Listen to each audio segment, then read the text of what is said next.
ఖమ్మం జిల్లాలో private hospital యజమాని నిర్వాహకం వలన గర్భం దాల్చిన మహిళను ఆడ మగ అనే ఒక పరీక్షలు చేయకూడదని నిబంధనలు ఉన్నా కూడా చివరకు కొంతమంది స్కానింగ్ సెంటర్ల వాళ్ళు తమ యథేచ్ఛగా తమ రాబడిని వారిని పెంపొందించుకునే పనిలో భాగంగానే అక్కడ ఉన్నటువంటి హాస్పిటల్ కొంతమంది ఏజెంట్లుగా దళారులుగా నియమించుకొని వాళ్ళ తరపు నుంచి కూడా అంటే కడుపులో ఉన్న బిడ్డ ఆడ మగ అని తెలుసుకునే విధంగా అదేవిధంగా ఆడపిల్ల అయితే మాత్రం కడుపులో చిరిమివేసిన పరిస్థితి ఖమ్మం జిల్లాలో ఈ మధ్యకాలంలో కలకలం రేపుతూ ఉంది. మొత్తానికైతే మాత్రం దీనికి సంబంధించి ఖమ్మం జిల్లా వైద్యాధికారి మనతో పాటు ఉన్నారు, మాలతి గారు. మనం అడుగు చూద్దాం సార్. మేడం, ఈ ఖమ్మం ఉమ్మడి జిల్లా వ్యాప్తంగా చూసుకుంటే ఖమ్మం జిల్లా చూసుకుంటే కనుక చాలామంది ప్రైవేట్ హాస్పిటల్లో వాళ్ళు నిర్వాహకులు కేవలం వ్యాపారం యొక్క అభివృద్ధి పెంచుకునే పనిలో భాగంగానే గర్భ విచ్ఛిన్నం చేసే పరిస్థితి ఏర్పడుతుంది. దీన్ని మనం ఎలా చూసుకోవచ్చు?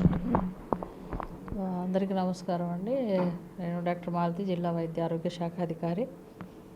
సో ఖమ్మం జిల్లాలో కొన్ని సెంటర్స్లో ఈ ఇల్లీగల్ అబార్షన్స్ జరుగుతున్నాయని చెప్పేసి మేము ఎప్పుడైతే ఐడెంటిఫై చేస్తున్నామో ఏదో ఒక విధంగా మాకు ఇన్ఫర్మేషన్ వస్తుంది, వెంటనే వాటిని రైడ్ చేస్తూ ఉన్నాము. కొన్ని సందర్భాల్లో ఆ కేసెస్ మాకు ఐడెంటిఫై కాకుండా పోతున్నాయి. కాకపోతే ఈ వారంలో రెండు సెంటర్స్ చూసాము. ఆ రెండు సెంటర్స్లో కూడా మనము రెడ్ హ్యాండెడ్గా పట్టుకోవడం జరిగింది.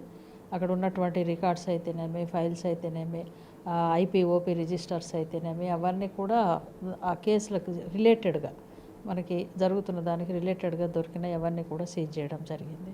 జనరల్గా ప్రైవేట్ హాస్పిటల్ నిర్వాహకులు మాత్రం వాళ్ళు ఉన్న హాస్పిటల్ పరిధిలో కాకుండా ఒక ప్రైవేటు రూమ్స్ని అదేవిధంగా ఏరియాలలో ప్రైవేట్ ఏరియాలలో హాస్పిటల్ సమీపంలోనే ఒక ఇల్లుని రెంట్ తీసుకొని అక్కడ ఈ కార్యక్రమాన్ని ఏదైతే గర్భం దాల్చిన మహిళలు కావచ్చు, స్టూడెంట్స్ ఎక్కువ ఈ మధ్యకాలంలో కూడా గర్భం దాల్చినట్టుగా కొన్ని ఖమ్మం ఉమ్మడి జిల్లా వ్యాప్తంతో పాటుగా ముఖ్యంగా నగరంలో మాత్రం హల్చల్ అవుతూ ఉంది. అయితే దీనికి సంబంధించి చూసుకుంటే కనుక ఇప్పటికే ప్రైవేట్ నిర్వాహకులు చేసేటువంటి వ్యాపారానికి తోడుగా ఒక ప్రైవేట్ హాస్పిటల్కి సమీపంలోనే ఒక ఇల్లు అద్దె తీసుకొని అక్కడే ఈ యొక్క కార్యక్రమాన్ని ముగిస్తున్నారనేది కూడా బలమైన వాదన ఉంది. ఇది మీ దృష్టికి వచ్చిందా? అలా నా దృష్టికి రాలేదు. ఇప్పుడు నేను సీజ్ చేసినవి కూడా వాళ్ళు నిర్వహిస్తున్నటువంటి హాస్పిటల్సే. ఈ విధంగా అయితే రాలేదు. గతంలో ఇలా నేను డెకాయ్ ఆపరేషన్స్ చేసినప్పుడు ఇవన్నీ కూడా అలా చూసి చేయడం జరిగింది. కాకపోతే ఇంకా నా దృష్టిలో కొన్ని ఉన్నాయి. అవన్నీ కూడా ఈ నిరంతర పర్యవేక్షణ చేసి మొత్తానికి ఉన్న ఇలాంటి పరిస్థితులన్నీ లేకుండా రూపుమాపాలనేటువంటి ఒక నిర్ణయానికి వచ్చాను. అంటే ఇటీవల కాలంలో చాలా వరకు కూడా ఈ కొంతమంది ఈ ప్రైవేటు హాస్పిటల్లో కొంతమంది నిర్వాహకులు డాక్టర్స్ లేకపోయినా సరే ఏదో కాల్ ఆన్ డ్యూటీ అని చెప్పి ఏదో ఒక వివిధ రకాల పేర్లు పెట్టేసుకుంటూ వాళ్ళు కార్పొరేట్ వైద్యం అందించబోనని చెప్పి పెట్టేసి వ్యాపారాన్ని పెంచుకుంటూ టోటల్గా ఒక పేషెంట్ వస్తే కనుక టోటల్గా ప్రిస్క్రిప్షన్ మొత్తాన్ని కూడా వైట్గా ఉన్నదాన్ని మొత్తం బ్లాక్ చేసేసుకొని అవసరం లేని టెస్టులు కూడా రాస్తున్నారు. దీనిపై ఏమంటారు?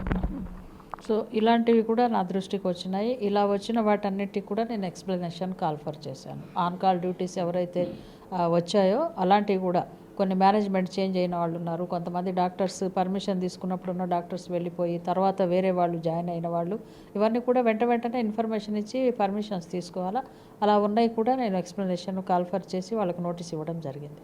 మరోవైపు చూసుకుంటే ఇటీవల కాలంలోని ఈ ఖమ్మం పట్టణం చూసుకుంటే కనుక బాగా అభివృద్ధి చెందుతుంది. దీంట్లో భాగంగానే చాలా వరకు కూడా ప్రైవేట్ హాస్పిటల్ నిర్వాహకులు మాత్రం ఎలాంటి రెన్యువల్ చేయించుకోకుండా యథేచ్ఛగా వాళ్ళ యొక్క కార్యకలాపాలు కొనసాగిస్తున్నారు. దీనిపై ఏమన్నా మీకు సమాచారం వచ్చింది?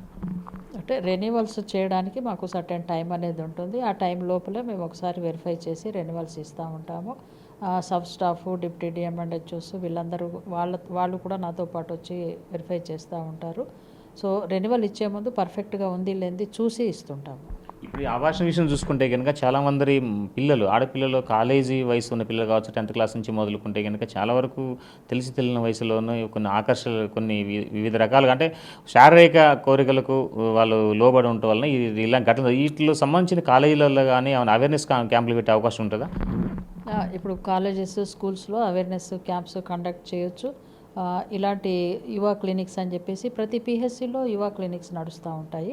సో ఇప్పుడు ఈ కమ్యూనిటీ ఆడిట్ ఒకటి స్టార్ట్ చేశాను. దీంతో అసలు ఏ ఏజ్ గ్రూపు ఎలా జరిగింది ఏంటనేది మనకు ఒక అవగాహనకు వచ్చే అవకాశం ఉంది. సో మొత్తానికైతే ఇప్పుడు ఇంకా ఈ ఏదైతే ప్రైవేట్ హాస్పిటల్లో జరుగుతున్నటువంటి ఈ అబార్షన్స్ ఈ వ్యవహారం ఉందో వీటిపై ఇంకా ఏమన్నా ఇన్వెస్టిగేషన్స్ ఉన్నాయా? ఇంకా ఇంతటితో ఆ రెండు హాస్పిటల్ సీజ్ తోటి ఆగిపోయిందంటారా?